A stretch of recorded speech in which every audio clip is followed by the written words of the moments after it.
to try to load in here. So on paper, we have not seen Fly to Moon. This is the crossover of the groups. We only covered Group B. Gary and Lacoste only covered Group A. So we have not seen Fly to Moon, the two of us. Who should be the favorite on paper coming into this? And do we have some Ray odds that we can look at? I mean, I would assume it's pretty heavily in Liquid's favor. Help me out, Ray. Okay. That would be my assumption at the very least. Fly to Moon aren't like a bad team. They're like below some of the other squads in the region, but they're ahead of like who do we have yesterday? Team Spirit. Like I would consider them better than Team Spirit by a decent margin, you know. Okay. And these are all very good players. They pick Undying. First off, that's their one problem. I watched those 2 games versus OG. They won game 1 and they picked Undying for 2 games and lost. I mean, simple arithmetic. Now, to be fair, OG also did ban Undying in the first game. So they, OG don't disagree that the hero might be all right, but Always Wanna Fly just loves picking that thing. They don't disagree that the hero might be all right. I always love it when you frame stuff like that. It could be maybe the second best. I don't know. They banned it, dude. Might not be the complete worst. If he was worthless, would OG ban it? No. Maybe OG's just making the big brain play where they know it's a comfort pick and they're just trying to pull Fly to Moon and 3. Right. When he feels pressure to pick Undying in the first phase. Like all these heroes that they don't know how to play, when the Undying's out, they'll be forced to play them. You are right. I can't access Ray because I'm not in the right jurisdiction. Maybe you can pull it up, Mr. Canadian, but it does look like Liquid are the favorites on they won't even let you in anymore? Well, yeah, it depends on the site, but they won't. It just sends me an error that says, sorry, bud, full stop, all right? 6 feet. You're in one of those places that doesn't like betting. Sorry. Oh, yeah, I get it too, actually. What was that website that showed all the average odds for every match? That was always a cool one, just to give you like a good broad stroke average I don't number. Remember. I had the link somewhere. Sites. I have no idea where that thing is now. We should have bookmarked that thing. Oh my God, Liquid banned the Undying. See, this big brain strat. They're trying to get Fly to Moon out of their comfort zone here, Trent. What are they possibly going to pick now? Hold on, I just got there, but now it's not loading for me. I got all excited because I thought I had it. But it's not there. What are they going to pick right now? I can't believe they banned it, dude. That's insane. How do they play it? What position does Fly to Moon usually play? I think just Always Wanna Fly just plays it. So they just 5 it. That sounds so about terrible. It. Like, if you're a good Undying player, it makes sense, right? Because like the Tombstone is still a really good tool. I mean, personally, I think the hero is very bad. But so the build's like 1-1-4, you max out Tombstone? Is that the idea? I don't know what he builds. I think he maxes out Soul Rip on the earlier end. But I just mean like Tombstone's vision, like, a level 1 Tombstone is the same vision as a level 4 Tombstone. I mean, and it's kind of crazy how much it can help during team fights. It's a great tree cutter. I don't know. I think the problem is this hero doesn't have an ultimate. That's my big issue. Yeah, he does max Soul Rip. I just double checked. All right. Now that sounds pretty okay. You can put out a lot of sustainability with it. It is surprising. Maybe there's merit to that build. That you would ban the Undying and not when Coddle's still in. Like, sure, I can respect the Undying, I guess, even though I still think he's a bad hero because I want him to be better because I like the hero. But Coddle seems like, I don't know, that hero still seems kind of busted to me. Sure, yeah. Coddle enables other heroes. He's great at team fight. He can stack. He can farm well. Puppy showed us what Coddle can do when he finds farm, just blasting out waves. We saw pretty much a core Coddle at some point in that game. He was a force to be reckoned with. I don't want to see the Coddle bounty again, though. I think that combo had its chance once. I don't think it's going to work again. Well, come on. The last time we saw it, they kind of like got into their own heads where they didn't draft around it, so the bounty had to buy all these other items. Never even got the Aghanims. We didn't even see the combo. What if he was able to do the combo? That could have been a totally different game. They had so many other problems in that. I don't know. I'd like to see it again just to get a better read because we've seen it boom, we've seen it bust. We need that average game where you want game 3. You want it looks okay. Exactly. I want the decider. Okay. Yeah. I feel like we're prejudging it here. Did you know in the We Play Pushka League they had a MVP vote of who would win $5,000 each, and do you know who won him? Mind you. Oh wait, I'd have to look at the team list. Am I crazy? Did they change it? You changed their MVP? That would be pretty dope. All right, well, I just got spoiled. I saw it by accident. There's 2 MVPs. There's a core and a support. Am I crazy? Didn't they tweet that it was Aloha Dance and Iceberg? Was that a bug? Because I saw Secret tweeting about it. Maybe they. Now I'm so confused. All right, well, all right, never mind then, guys. Apparently it was Matu and Puppy. Man, you're really on today, bud. Apparently I'm completely off. Yeah, really blowing it. Anyway, my point was going to be Aloha Dance has a lot of fans. He's a very popular streamer. Yeah, he streams. Personality. Yeah. He's wild, dude. I mean, he's the guy who's like getting kicked off teams for not practicing and then missing a game to stream and then having a stream titled Practice. Like, Aloha Dance is a comical dude. All right. So was there that's it? Aloha Dance is a comical dude? That was the conclusion? Was there any more to this story? Yeah, I'm still just trying to find that first tweet because now I'm all riled up because I could have swore that because it was a fan vote thing and that's why it was so funny is that they came like dead last in the league, but he still won MVP. Right, can I just take a moment before we break down this amazing Rubik Death Prophet opener? Why do you have a fan vote? And doesn't that defeat the most valuable player, not most popular? Dude, I knew I wasn't crazy. I found it. They didn't even delete it? They tweeted on May 12th.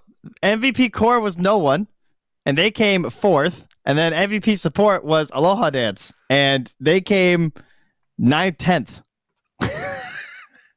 So I'm not insane. That did happen, and I guess they changed it. Well, yeah, it's dumb to do a fan vote, though. That's just most popular player. And that's cool. That has its own merit, but it's not the same thing. Don't just throw a V in there like valuable means something. Man, well, congratulations to Puppy and Matu. We'll see if they can be the MVPs of this tournament here, OGA Dota Pit. Now, I like the Death Prophet from Fly to Moon because it's a block pick. You don't want to just hand this combo over to Liquid. We've seen the deadly prowess of Oracle Death Prophet. Now they'll take the Nature's Prophet, the other Prophet. Dragon Knight is still in the pool. I believe Fly to Moon should play the Dragon Knight hero. Where do Liquid usually play the Prophet? They don't take it mid. Is this a position 3 for them usually? I think they can do anything. I don't think they've picked it that often lately, but... No. In terms of like their players, any of them could take it. If I had to guess, my first gut read would be Mickey. I feel like he would do a pretty good job on it. Really? Okay. Yeah, I feel like with the way that you're playing Prophet now, that kind of suits his style. Just like a lot of farm, but like I'm looking through their games, they have not played Prophet in ages. So this is a Team Liquid are playing the meta heroes and looking to put it into their repertoire here. I like it. I was kind of thinking Boxy, so we'll see.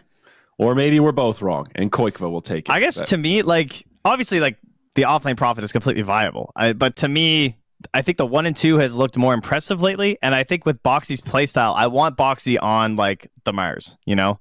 I want him on the Centaur. I want him to be, like, the jumping guy with actual stun control and, like, absorbing a bunch of damage. Because he's so good at that. Is still in, and you're right. He has played spectacularly on that hero.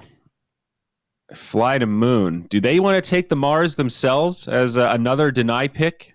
It's just a pretty good hero versus the Nature's Prophet. But like, if they like playing the Dragon Knight in multiple roles, I like Dragon Knight versus Prophet because like he doesn't do anything to DK, right?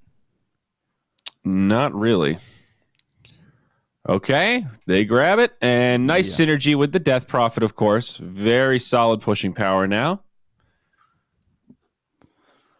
And again, the flexibility is still there. So I kind of like taking Taiga's hero here, unless they're like already determined that they know where this Prophet's going. It would be nice to take your 4, and then you have like the flexibility between the 3 roles of the 1, 2, or the 3 for the Nature's Prophet. I guess one thing is you definitely don't want the Nature's Prophet mid at this point, probably because if he goes mid, he's gonna have to lane against the DK, and then he's just not gonna do anything.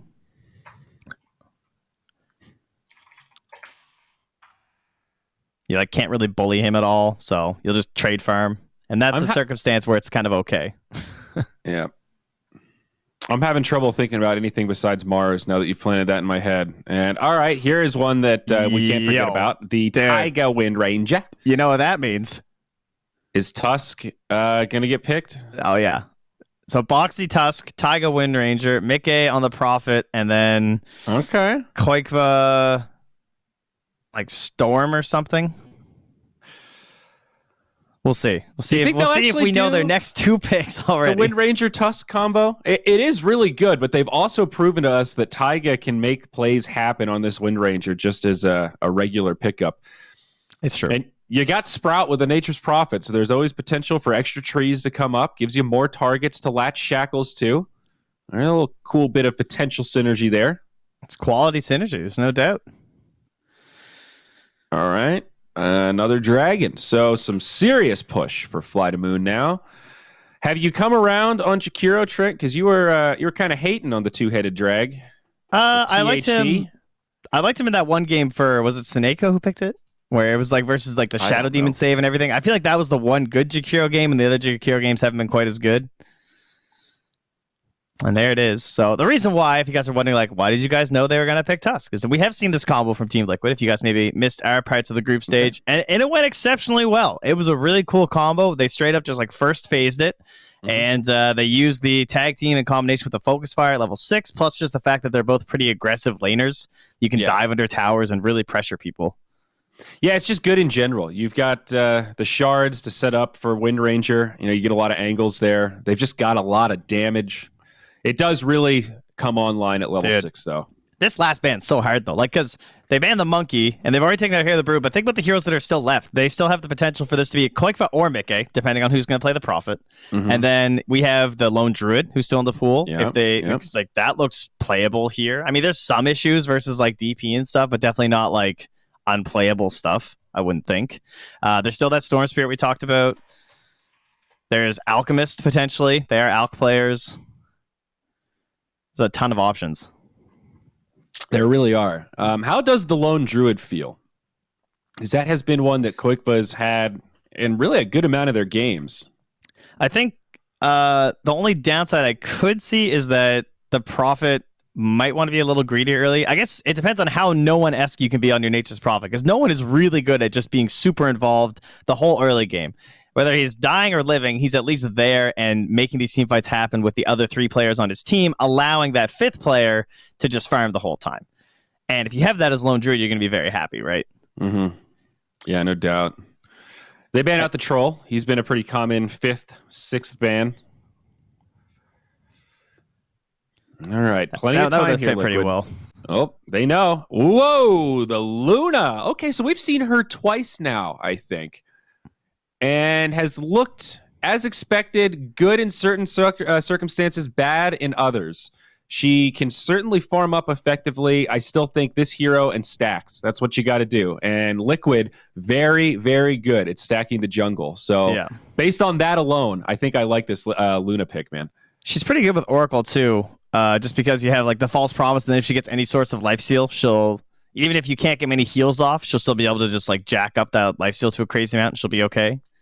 Oh, okay. And a Phantom Lancer last pick. Now, Trent, we have a mutual friend, one of our anonymous analysts from afar that likes to send both of us notes on occasion when we say goofy things. I actually woke up to a little paragraph this morning explaining why PL is currently broken, and for some reason it hasn't been discovered out here in the West, but apparently in China, PL is the hot-ish, and he is absolutely decimating people. So hit me with it. No, that's I don't know. It's just that PL something he just feels overtuned. Like he's too strong. He can't shut him down. He takes over games. It's all the classic PL stuff. But for some reason, he's been mostly ignored in Europe from what I've seen.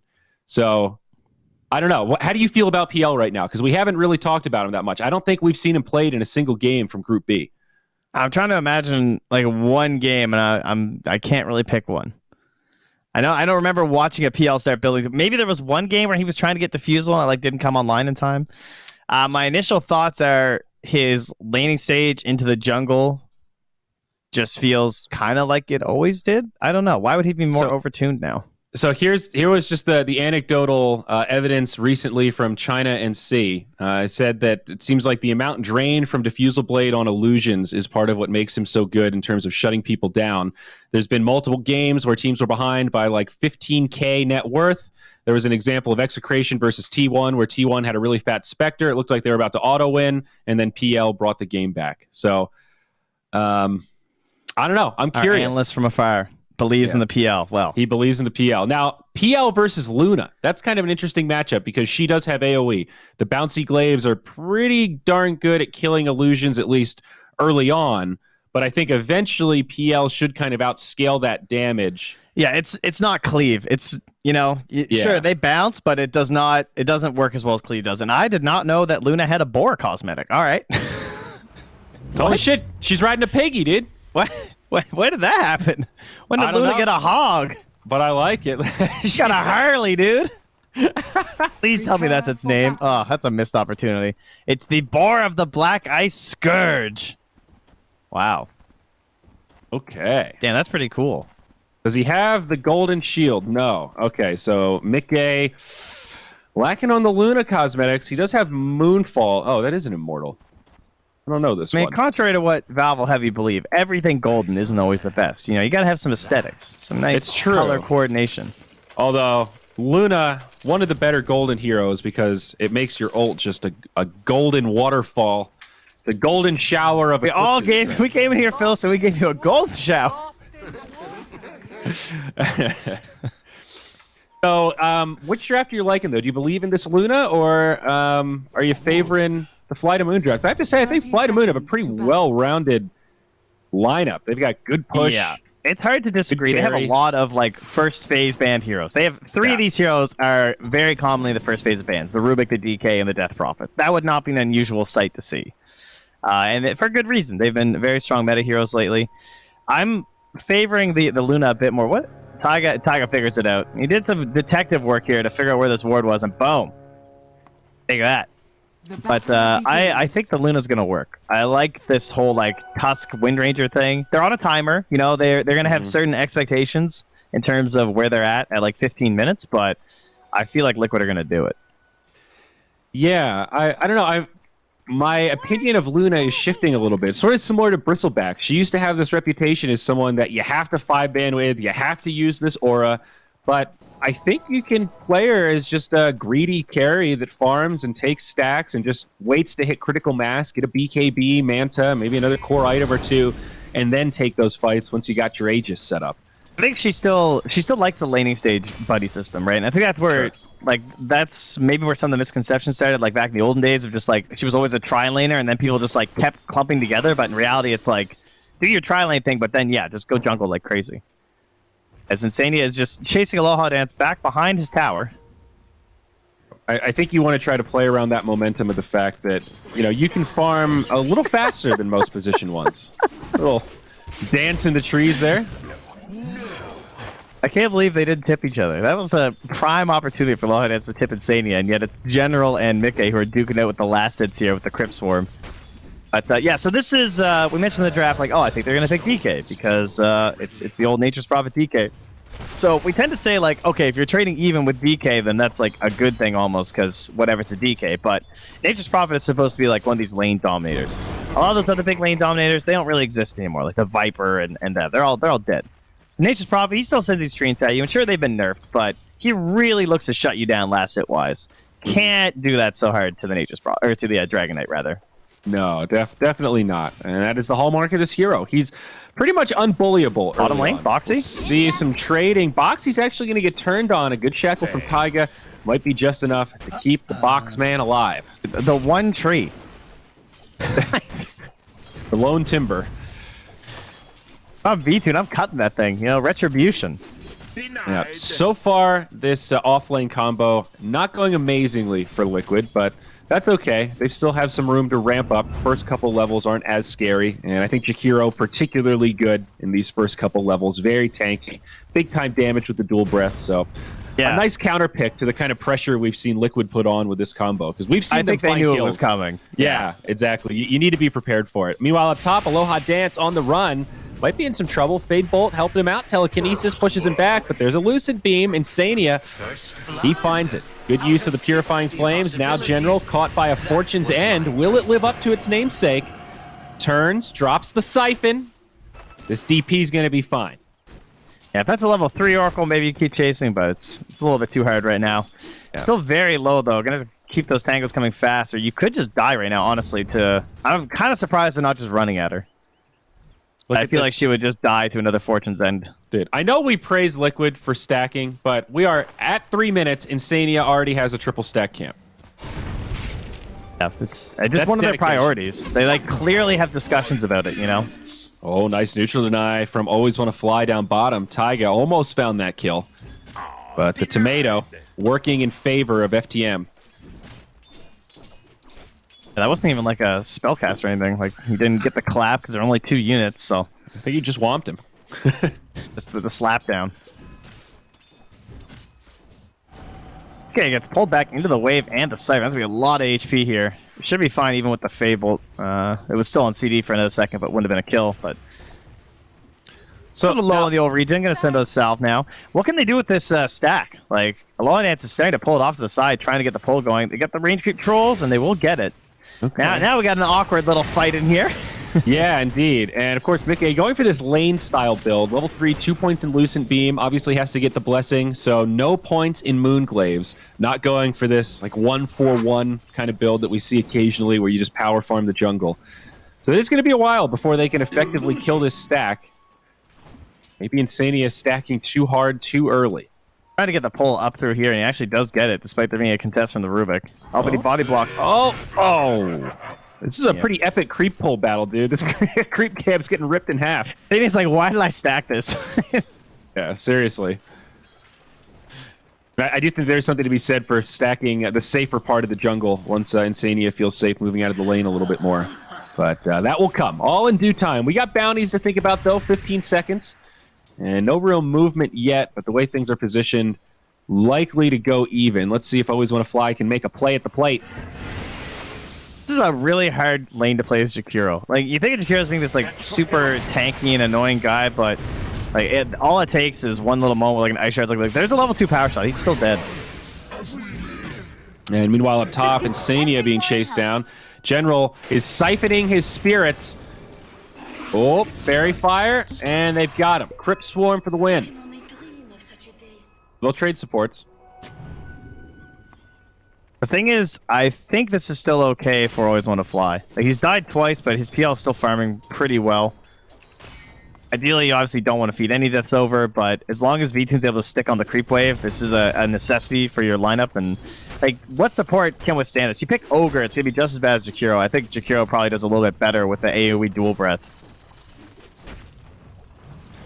Just playing a little bit too forward when he's outside of the lane, I think. Yeah. First ulti comes through, eh? Oh. The gank up top. Yeah. General able to make it back. Yo, Quaif, can you help us with the stack here? Nah, sorry, I'm out of mana, guys.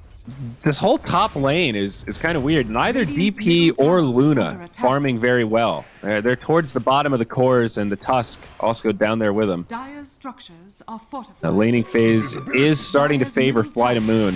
A big advantage in that mid matchup. Already a 500 net worth favor on Iceberg as he moves into the first Elder Dragon form with the Siege Creep. Lining up the timings to try to get as much chip damage into this tower as he can, but now Boxy rotates mid. Not sure what's going to come of this.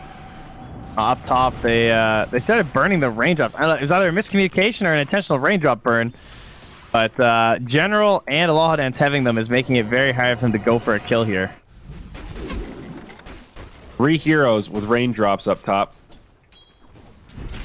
Well, yeah, General's down to 1. And Mickey grabs that 3rd point in Lucent Beam. Interesting that he's holding his 2nd skill point right now. We'll see Fly to Moon go down in the bottom. Or Fly to Moon. Always Want to Fly. Doubt they'll get a counter kill on this PL. Taiga, oh! That's a blunder. I guess he thought he could shackle him and run away. I'm not sure what Taiga's plan was there. Maybe just, yeah, not expecting the additional damage with Spirit Lance or what? Wow. Big win down bottom.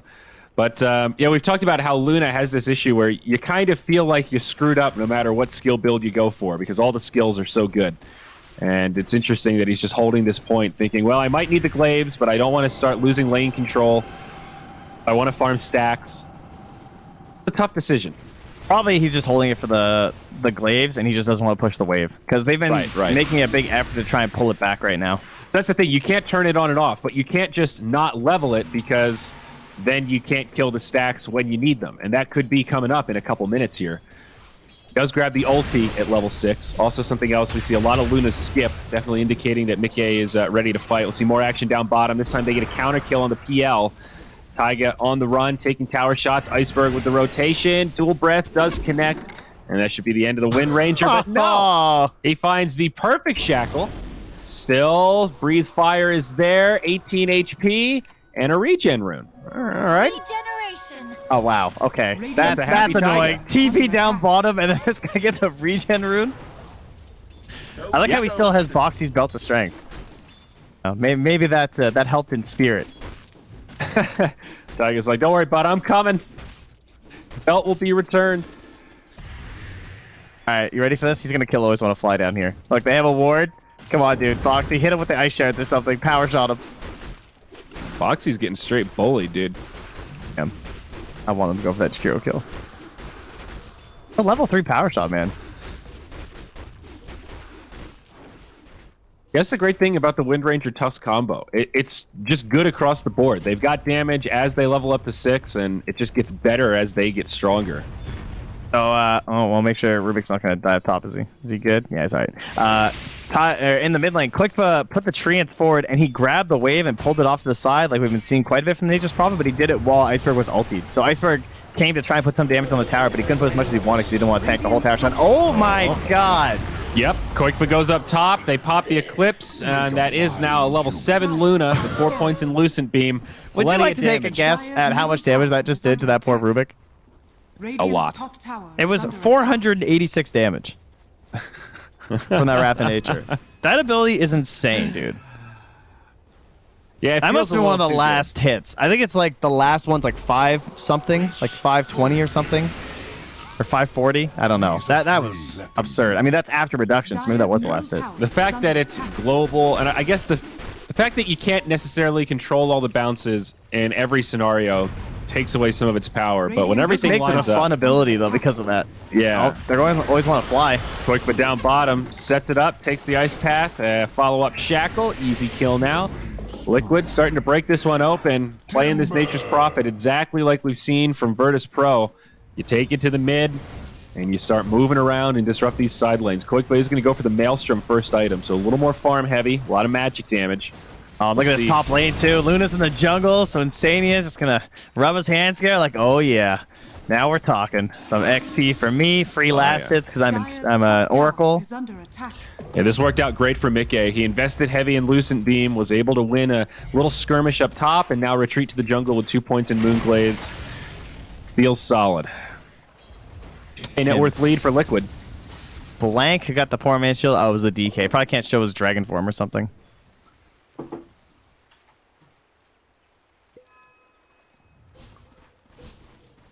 I got the brooch and the keen optic, damn. Those are some nice items. Keen optic already on the Oracle, and then the brooch on the Tusk. That's such a good... That's gotta be the best level 1 on Tusk. Yeah, oh yeah. 200 mana? That, like, triple, or it, yeah. It gives you 30% more mana. That's crazy. Yeah. The movement speed's solid, too. It's just a feel-good item at this stage of the game, for sure. Trent, what is a brooch? Is that the thing that you pin on your shirt if you're an old lady? Oh, so it's just like a big earring that goes on your shirt instead of your ear. Yeah. It's just a big pin with like rubies in it or something. And my grandma's a big churchgoer. She's got lots of brooches. I see. Hundreds. So it's a lady-only thing. Is that what you're telling me? I'm not sure. I think there probably are male ones. Men brooches. I think those are just called tie clips. Always Aloha Dance going to go down in the mid. And now the counter push. So Liquid will save their tier 1 mid, and they will take a tier 1 in exchange. They actually push pretty darn fast themselves. Radiant's middle tower has fallen. Only 1 point in that Luna aura, but it helps. I mean, they push a lot faster than Fly to Moon does right now, that's for sure. Like, Fly to Moon's going to be scary with the levels and the ultimates and whatnot later on, but right now they cannot contest the squad of Liquid. And you see the line drawn up here. Does he want to smoke in here, or is he making a prediction, I wonder, from General? Dire's top tower. I guess that's where he said, I'm going this way. Oh, they're going this way, and I'm taking mid, perhaps? Radiant structures It might be the are approach. I like the item build from Luna. Gonna see another Helm the Dominator first. Radiant's bottom tower is under attack. Gonna lose mid here. Yeah, the Helm first is great with their current lineup and like how they're playing this game. And it's the Maelstrom from Quakeco, which is kind of interesting, right? I thought the mech would be really good. The Mjolnir against PL is pretty classic, and I think there's a degree the earlier you get it, the more options you have. Up top, we'll see General pop the ultimate, but he takes a Walrus Punch. Boxy getting turned on, but again, the rapid nature, it comes in and obliterates the team fight. General falls. They go 1 for 1. It is core for core, so fairly even, but stopping the push by killing the Death Prophet probably tips it in favor of Liquid. Yeah, now will they stick around, though, on the side of Flight of Moon V-Tune? Radiant's bottom tower. Oh, knows that he's closing in on the Diffusal Blade. Wants that Tower Gold, and the backstab, though. Iceberg. Iceberg has that Shadow Blade. And they sell the Purifying Flames, too. I think they'll find him. The False Promise, not going to be enough. Very alive. No, oh, wow. That was the max. Yeah, that was the max icon. Holy shit. Now they'll go in on the DK, and Iceberg is going to get brought down. Big reaction out of Liquid. They move all 5 into this lane, but it is well worth it. They completely decimate this team fight. So it turns colors when it's going to pop, right? It turns yellow and red, and when it heals you, it's like the... Yeah, there's like a death color, and then there's a living color. All right, how would you explain the colors to someone that doesn't see colors that good? That's a problem. Well, it's supposed to be like, it looks like they're kind of on fire when th're gonna die. Can you explain green to me, Trent? It's what the grass looks like. Does that help? Oh. It's the color you see when another talent gets the invite you wanted. Is that good? Does that help? Now I see. Now you understand? The opposite of a pink slip. That one you see when TI invites arrive, you know? Oh, right. Now I know. Liquid, are they going to be able to get out of this one? Snowball buys the Tusk a little time, and everyone else will sound the retreat. Liquid get away with this one. They get the tower. Nice lead for themselves. That should help. Oh, Daggett spot. I don't think they saw him drop. Oh, maybe. No, he pinged that. Okay. So they didn't see him sneak that ward in. Dude, so check this out. Luna has picked up a Satyr Tormentor, so she's got a 5 HP regen aura to assist in her farming. Wow. You know what I call that creep? The I didn't find an Alpha Wolf creep. Hey, he was probably looking for a Centaur. The Satyr creep, not this one, but the one with the Purge, the little one, is actually not bad for Luna. You might have been right. He finds an Alpha Wolf. Yeah. Damn it. I mean, Alpha Wolf's just the best. Come on. Yeah, I know. The little Purge creep has some utility. They find it, Insania. But now the reaction. Quake was here. Mickey, Boxe. He's got the Mjolnir. He hurts. The Exorcism's also been used. They need to kill General. Mickey pops the ult inside the creeps, and it is enough to get the kill onto General. Shackle shot helping him out. Dude, whoever hit Glyph, that was pretty smart. They tried to at least do that to assist General as well.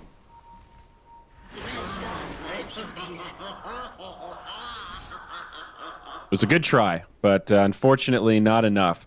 It's so rough when the DP just gets killed pretty much immediately after popping her ult. It feels like a double loss. You don't really mind if you die, but don't waste your ultimate. But both of them at the same time, back-to-back fights. Damn, yo. They're in a bit of a pickle right now from Flight of Moon, I feel. Yeah, this has really gotten away from them, huh? Yeah, I mean, they have a half duration left on the DK, so PL's probably going to TP into this, and they're going to fight. We are seeing the drawback to the PL is he is a little slow until he gets an item or two. All right, well, there they go on the Boxy up top. They were waiting out that Shadow Blade. Yeah, PL not going to make this rotation, but they will still get the kill on the Tusk. A rinse and repeat type scenario.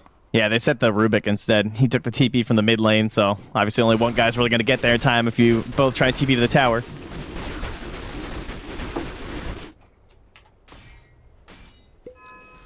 Taiga able to find a D ward there as he knows the pressure is coming once again to that top tower.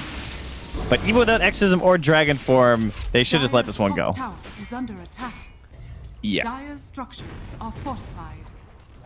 And Koikva is, since he skipped the mech that we saw so much from no one, he's just going right back to the BKB. Oh, I said they're going to let it fall, and yet here they come. They're chipping away at them. It'll be a 4v4 if they commit to it, but FTM, full retreat. So who's winning the 1v1, though? Because currently it's 8,500 for V-Tune and just 7,700 for Mickey. V-Tune's farming very well. Been a lot of space for the PL. 2-1 and 0. The Luna should start to surpass him, I would think. Well, you would think with Ancients, right? Yeah. But I guess because she hasn't really made her way down there yet, and V-Tune's been farming that up. And I guess That they've whole been busy area. fighting, so there aren't huge stacks for Liquid. She also joined on some of the pushes that he didn't, right? Yeah, she's 1-0-5, so she has been much more involved in the fights. But now she's down in the bottom half of the map. This is pretty good. I think losing that top territory isn't really that terrible for Liquid if they can cement themselves down bottom already. Like, they have a great ward place here still. I think they want to defend this just to keep pulling Flight of Moon away from the Luna, because she's in the sweet spot in terms of farm. Up top, though, they're going to lose the Tusk first. A really awkward initiation for Liquid. They're completely spread out. Taiga getting killed by Dragons, and Sania getting killed by the PL. Boxy did survive. Mickey now comes in, drops the ult, but it's illusions only. And V-Tune just destroys the Luna. Liquid. Oh, no. This is not an example of doing it. Yeah, I think they thought they could get one more defense out of there, and maybe they weren't expecting V-Tune to make the rotation. Then again, with the wards they have, they probably saw that he was coming up there. Or at least they should have known that he wasn't jungling, considering where their Luna was playing. Like, Luna had covered this whole territory, and they didn't see PL here, so V-Tune joining the fight just made that a bit of a wash in their favor, and now this is the only downside to losing control of the top, is if they can Rosh. And they can certainly get it done. Remember when PL couldn't Rosh? And then suddenly he just became a great Rosh hero because Roshan didn't kill illusions anymore? Yeah. That was a big buff to PL. Yep, that sure was. And now Liquid are going to come in. They might try to the do timing! something here. He got the kill. But he kills Roche. Aegis ends up being snatched by the PL, but they don't kill the Aegis. So it is a bit of a win for Liquid. I mean, they also got don't take out. any casualties. Yeah, so. it's not like he fed for it, so... Yeah. Dude, how? I'm a little surprised. I guess he just punched him. I don't know. I'd have to watch it in slow motion to be able to tell you for sure. It looked like it was just the roll damage, which seems kind of impossible, but I'm going to check. I mean, anything's possible. It hits for 200. He hit Roshan with Snowball for 90 damage and killed Roche. It's just god tier timing. That's okay? amazing. Yeah. Oh, generally snipes the bounty rune. What a bandit. Oh, man. He needs more levels so he could be all chatting right now with his voice lines.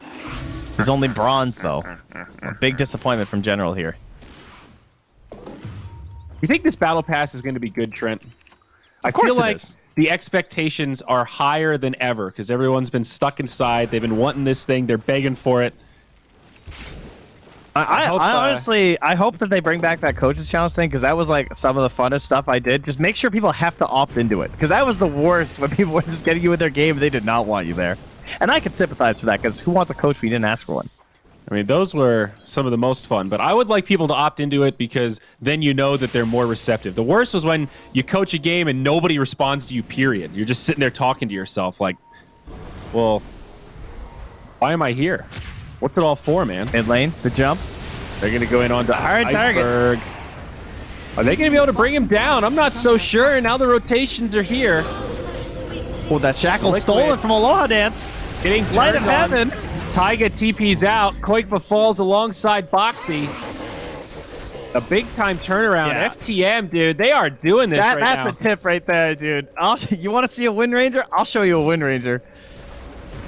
Dude, stolen shackle shot is terrifying with Rubik now. This never used to really be an issue, right? Because he didn't have the arcane supremacy before. But now the stun duration is kind of ridiculous. Yeah, this is a matchup that we haven't actually seen that much, really. Like, Wind Ranger hasn't been incredibly popular since the It's changes. mostly been Taiga. Yeah. And here's one of the merits of this FTM draft. You win a little fight like that, and you immediately get to move and do an objective. They did it with Roche. Now they get that tier 2 tower mid. To be fair, that's more both map drafts. control. Yeah. Okay, fair. But if anything, You're it's right. kind of harder for FTM because they have to win the fight really close to the objective, whereas that's not an issue for Liquid, right? As they take a free kill there on Always Want to Fly. Like, Liquid, it's not cooldown reliant, it's just their heroes, right? Glaives don't go on cooldown, whereas if you lose Dragon Form or Exorcism, you're going to be a lot slower on the push. So the locale where you take the fight is much more important for Fly to Moon, which makes it a lot harder to execute. That is true. But how you feeling about this PL now? I always feel like the first 2 items are the hardest. Once you have Manta Diffusal, PL starts to feel like a hero. And everything additional after this, whether it's Heart, Butterfly, Abyssal Blade, is just adding to how terrifying he's going to become. Do Liquid have the tools to actually handle this PL now that we're out of the laning phase? Now that they have effectively not crippled him in the first 20 minutes? Yeah, I think they do. I think, like, because he doesn't want to get an early BKB, because that's just not how PL works. And so when you look at the abilities they have to lock him down, they are still there. Of course, Doppelganger is very annoying, but he could easily be blown up from like a single chain stun after a shackle just because of how much damage they have already. Right? Between the Luna and the Mjolnir first on Koikva, it's still possible, but things like jumping a DK in the mid lane are not going to lead to a kill on VTune. Okay. You know what I mean? Like, that's not going to go over very well. They're now going to smoke into VTune right now, so just letting him kind of push this and bait a little bit, but Liquid likely aware that this is what's happening. Look how Boxy's sitting at the top of the staircase farming, and Insania is backing him up down here because they're not sure, right? If Boxy's going to break a smoke. He just wants to be there to be able to save him. But now they know, obviously, with up top, always want to fly showing. Going to be a simple tier 2 tower trade. Radiant's bottom tower has fallen. But where do we Dire's go top from tower here? is under Both attack. teams will probably just back out into the jungle with another farm rotation. Dire's top tower I don't see has anything fallen. too wild in terms of But- items coming out across the board. Everyone's just building extremely standard stuff. Maybe the slight difference will be general going for the Greaves on the DP. Oh, Radiant's all right. bottom tower is Iceberg is under hasted up attack. and Invis here, but that was a dire Observer and Sentry combo, and they just ignored him. But so why Greaves this game, other than just the 5-man aspect? Nothing really other than getting rid of the Spirit Vessel is pretty nice. Abyssal the right call for PL next? Yes. I think so. Yeah. It's pretty scary. The only other argument is getting something that makes you a little bit tankier, but Art. I believe that he can do this. Like yes, Liquid can kill him, but I do think it's hard to do. Honestly, not a terrible Butterfly game. Well, they have okay MKB carriers. Wind Ranger for sure, but she'll struggle to get it. Luna doesn't really like it. Prophet can buy MKB, though not really say.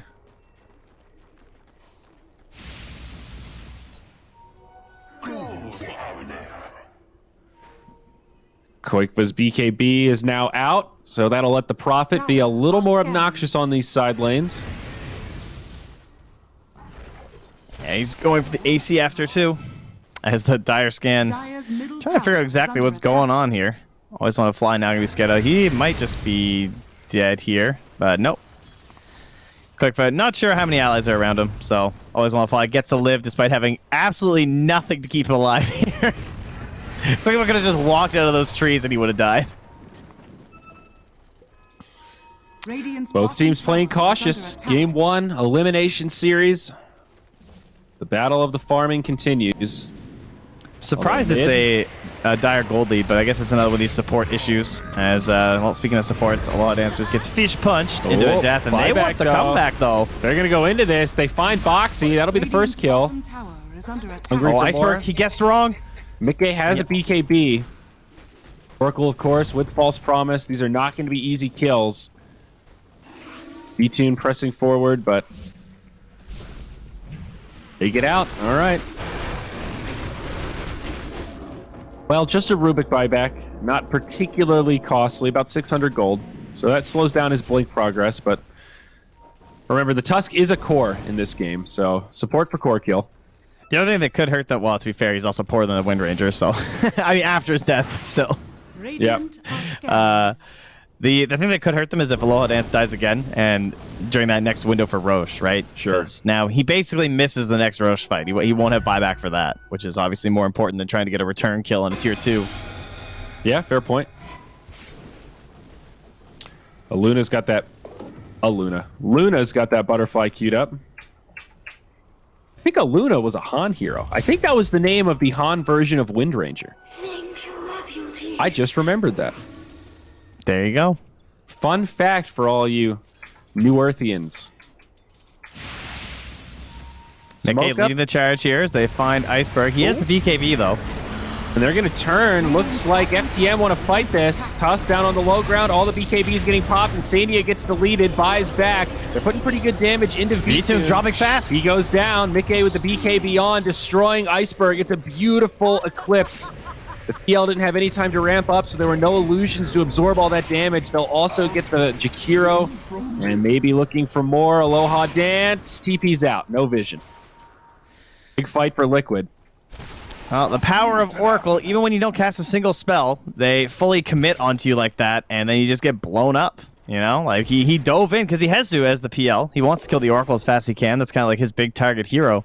But like you pointed out, didn't have a big illusion army going. The DK had to pop the BKB a little bit early there, and even if it was 10 seconds, he lost like the first half of it pretty much before there was like a true fight coming from his own allies. And then once that thing ended, he got evaporated. Now he's feeling the pain of that Abyssal thought, and he's going back for the Scotty. Needs more stats. As they get Aloha Dance again, this is the buyback. This could be a big one, but the Tusk, he might have gone too far. False Promise comes out, Insania able to save him. Mickey does get that kill on the Rubik. 75 seconds on the sideline, but now Insania gets brought down. BKB in 1 second, don't do it, Mickey. Foxy pops. I saw the colors that time as Mickey also gets chased down. Just as Liquid take a step forward, it's another step back. FTM level it out again. Yeah, I'm glad he didn't go for the I'm dying BKB. it was tempting, I'm sure, but yeah, that was really bad. All for diving a Rubik past the tier 2. Yep. I'm not even sure. I guess he literally just got ran down on the Luna just because like you didn't have your BKBs and you went for that push after. And the worst case scenario pretty much would be an instant roach spawn. It is going to be on the earlier end, but they'll largely be back by the time the heroes can get there from the side of Fly to Moon. Tiger's going to run into General here. Don't think much will come of it. Luna does have the Grove Bow, one of the better items for her, that extra attack range, something she actually really benefits from. And get some value out of the Magic Amp, but I think Lifesteal is going to need to be a priority for Liquid at some point, especially on this Luna. Whether it's a Vlad's or something else. I mean, the eventual Satanic, I'm sure, but that's still pretty far away. Real far away, yeah. I would almost like to see her get a Morbid Mask or the Butterfly. It adds a lot to your sustainability. I think it only does enough if you're going to be getting ulted in these fights, though, by Insania. I think just like the naked lifesteal isn't that much, but when you combine it with the False Promise, it might be kind of worth it. I don't know. I mean, you don't want her to have to invest in it. I think a Vlad's would be something. Ah, here we go. Oh, she got saved. Don't worry. Okay, Paladin Sword. See, I called it, dude. I sniped it. There it is. Perfect. The Dota gods are just a looking little out for gift Mickey. from Ice Frog. Here you go. Oh man, what am I gonna do about lifesteal this game? All right, well, this is perfect. This solves everything. Liquid got this in the bag, bud.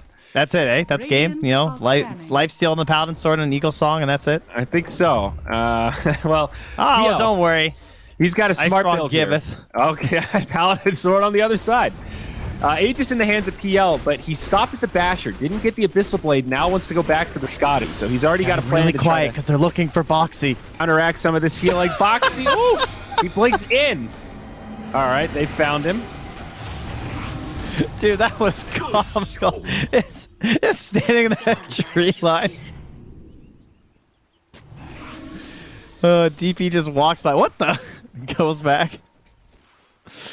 That's a bit of a feed there, Boxy. I'm kind of thinking PL might be able to carry this. I'm getting a little nervous for Liquid. Yeah, they really blew it on that death at the tier 2 mid. That was pretty bad. I think the Scotty is a really smart pickup. I was talking about Heart, but against all of the healing that Liquid have, I think the Scotty is going to prove to be a valuable tool. Well, he's probably going to finish the Abyssal now, though, right? Because he got the... He's going to get both. The Aegis. Yeah, but I think you actually finish the Abyssal first now. Because the Abyssal will let you take the tier 3 in the racks. And you just rely on your Aegis to win the engagement. You might be right. I think that's the smarter play, but we'll see what he does. You might be right.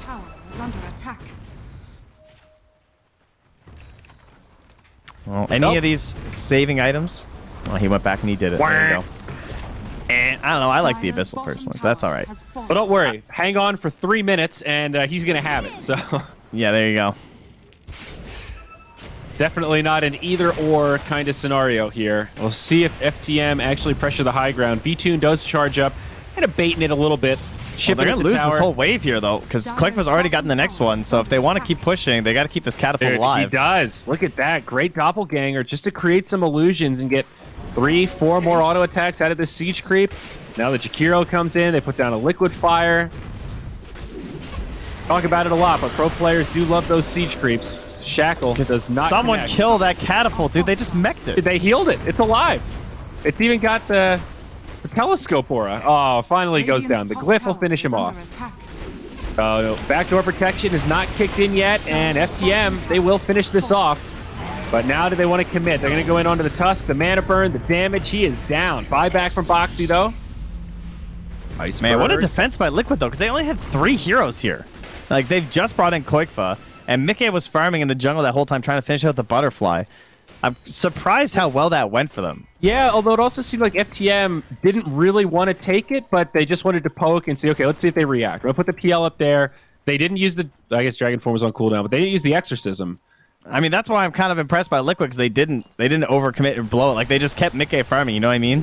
Yeah. Whereas a lot of these heroes on the side of Flight Moon were just kind of camping and waiting. That Shackle somehow didn't latch, stolen from the Rubik.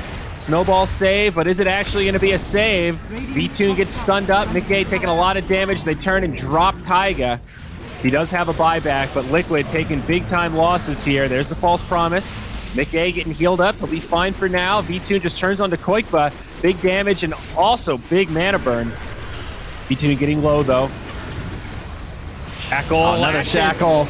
Big stuff from the Rubik. It's a long duration stun. You can almost feel their pain. Koikba has to BKB just to live. Nikkei pops the ultimate, puts some damage into the Death Prophet. She just used Exorcism, but that's the cheese. She's going to live. A dieback for Boxy now. Liquid in big trouble. Aegis still standing on B2. He'll reinitiate. They get Iceberg, but Nikkei's down. No buyback there. Insania desperately trying to live, but he's slowed down into oblivion. The trees get destroyed. It's a noble effort from Koikba, but not enough. 3 on the sideline. No buybacks for Liquid. No outer towers to save their structures, and big-time damage is coming their way. Yeah, I'm impressed how long they held it out there, like getting Mickey that fire, but Flight of Moon just looking so strong when they finally make that big approach.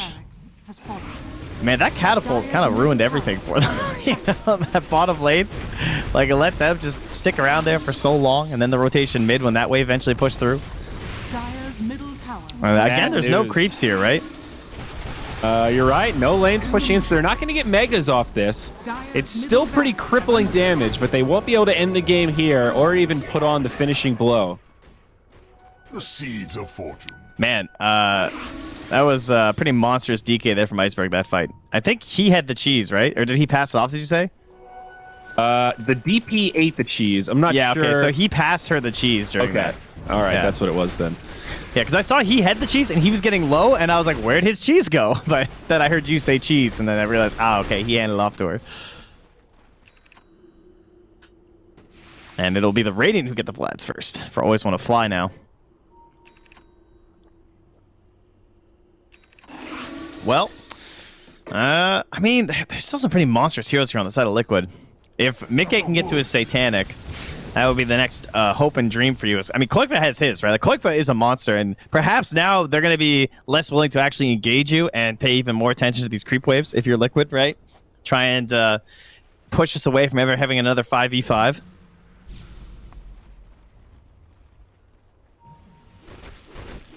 Well, Dance unfortunately losing the Shackle as he did try and steal the Eclipse, but he only got the Lucent Beam in the middle of that from Mickey. Mickey was very fast to get the Lucent Beam out after. Dance in a bad spot. No buyback here, as he is very poor. Yeah. Oh, sorry. I didn't know you were gone. Hi. Oh, don't worry. I still had it. Well, you're back. Hey there. Dire's top tower. You weren't gone that long. That was pretty fast. That wasn't that bad. I still don't know what I'm paying Mike for, muted. though. Oh, now you're good. Okay. Yeah, I think I'm back in the VMix call, hopefully. Either way, they were not able to push the creep waves out as they are keeping the momentum going from the side of Fly to Moon. They're smoking the backline. A Princess Knife now from General. Liquid not able to get those neutral items. And Tiger wrapping around behind. They found the real PL. He's going to get abyssaled. Yeah, Taiga's in trouble, and on the other side, always want to fly. He's actually going to live. It's a very spread out fight, but Iceberg and B-Tune get shackled up. Boxy gets the false promise, but looks like he's going to pop. There's just not enough feeling to keep him alive. See ya. 2 down on Liquid, no buybacks. This is the final hold. Insania getting chased down. He'll be the 3rd one to fall. Now Koikva taking a lot of damage from Mickey. I mean, alongside Mickey, rather. Yeah. No friendly fire. It's a 5-0 in a brutal final fight. Our remote stats man sniped it with this PL, dude. This hero's scary. Well, V2 just played it like perfect. Like if I had this PL on my team in a game, I would be so happy. Like he didn't come to any bad fights. He only came at that moment when he was really necessary up top to get like the final push on the tower, and he also enabled additional punish with the defusal blade on that first tier 1 take in the top lane, which definitely helped his team because that's one of the moments that really slowed down Liquid. No, you're absolutely right. PL is tricky in terms of knowing when to be quiet and just let your team do what they're going to do. Maybe they lose some skirmishes, but you're getting your free farm on and then knowing when to show up. And he had that balance just about perfectly right there at that 21, 22-minute mark. That was the big shift for PL. Yeah, they had some nice moves that game too.